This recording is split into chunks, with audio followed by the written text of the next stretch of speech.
Hello, I'm Tom Moore from the Bartitsu Lab, and in this particular video we're going to talk about some of the old school tricks used by old pugilists and street fighters at the turn of the century. One of the first ones we're going to be looking at is the use of the railway spike. Now, this is a typical turn of the century railway spike. As you can see, it's a spike, it's got a head here, and often these would be carried for essentially self-defense, self-protection, as an easy to conceal, robust tool. And there's lots of different options that you can have with this. Insofar as these weapons were also used, or allegedly used, when cheating in boxing. So if I take a historic glove, like so, Jack Dempsey was once accused of using a railway spike in his glove. So here is a vintage glove. Notice in a vintage glove you've got an articulated thumb. You put the railway spike in here. You've then got a wicked tool for smashing around the side. So what looks to you like a hook is in fact a hard bit of iron smashing you in the face.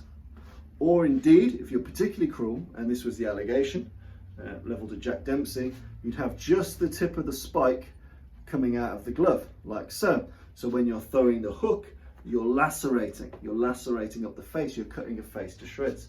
So a lot of old time boxers, when there were deep lacerations and it was a gloved bout, some of the accusations were the use of a railway spike, both in the use of the railway hammer, if you're kind, and the use of the railway spike, if you're cruel. So again, it's one of those weapons which is actually, it makes a lot of sense for historic self-defense. It's small and easy to conceal. It's not particularly heavy. You can cap your thumb on it like so, and you've got a wickedly sharp spike to it. You've got a hammer head to it. So again, if you want to use forehand style blows to it, you can, and it essentially works smashing up the face like so. So you can stab with it relatively well. You can strike with it in round blows, in upward facing blows, in straight blows if you turn your hand.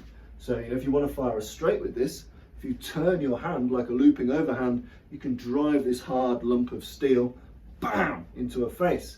So hooks can be done, straights can be done, uppercuts can be done, just don't turn your fist. Bang, comes up the jaw, bam, from here. So uppercuts can be done, hooks can be done, and straight shots can be done with a turn. Nice and simple, let alone the wickedly dangerous spike at the end, which you can use in all manner of nefarious ways, from striking down and ripping off, thrusting in, repeatedly causing not just penetrating damage, but kind of diffuse damage as well. Even if this doesn't go into a person, that point is going to cause some serious pain and injury.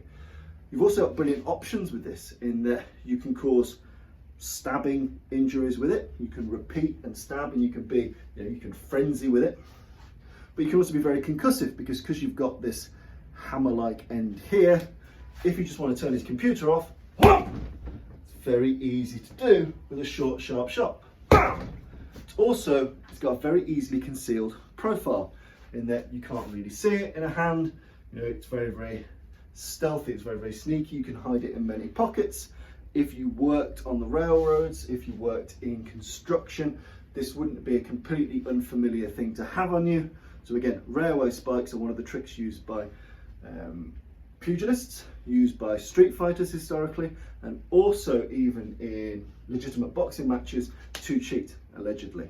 So again, use of the railway spike is a really interesting historical tool, a lot more common in the US than it was in the UK.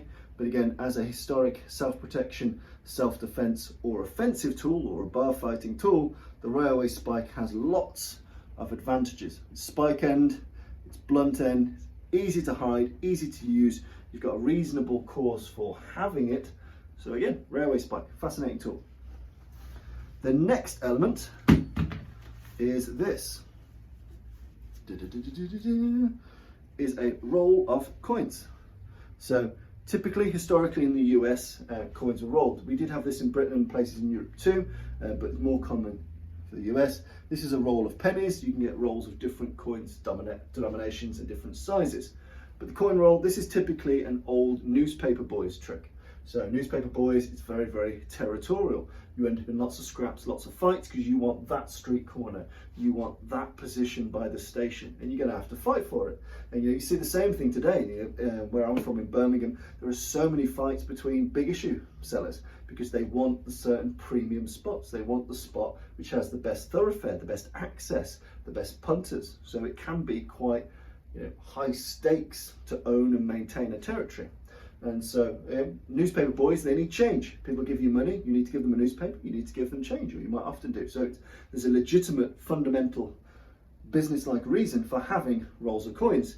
But another reason they'd have them is that as soon as you put that roll of coins in your fist, you've reinforced your fist. If you imagine when you make a fist, there's little gaps. Even if you've got a very tight fist, there's little gaps, and those gaps can sometimes be the undoing of your punch. They can soften your punch or make it less effective. When you wrap your hands around a roll of coins, you've essentially turned your fist into a very solid object. So you can punch with abandon. You can punch with a lot more confidence and competence than you might have been able to do barehanded. So the roll of coins was very, very useful for that. And also, depending on how you shuffle them, if you hold them like this, you've also got a very good hammering tool, because you've got the coins wrapped up, wax paper. It's relatively robust and solid. You could probably get our 4, 5, 6 hammer fists with this before it starts to disintegrate, which is more than enough given the weight and density. They're very densely packed coins. They're not shuffled. It's not like fruit pastels. These are solidly wrapped together end to end. So you wrap it like so. You can punch with abandon because you've got rid of the gaps. You can hammer with abandon because you've got essentially metal sticking out of your fist. You've got a good reason to carry it because you're a newspaper boy. It looks inoffensive. It's very easy to conceal. It's very easy to deploy. Bam! Yep. It's an all-round very useful piece of historical street fighting accoutrement. So the roll of coins, very, very common, turn of the century street weapon. Something to think about today.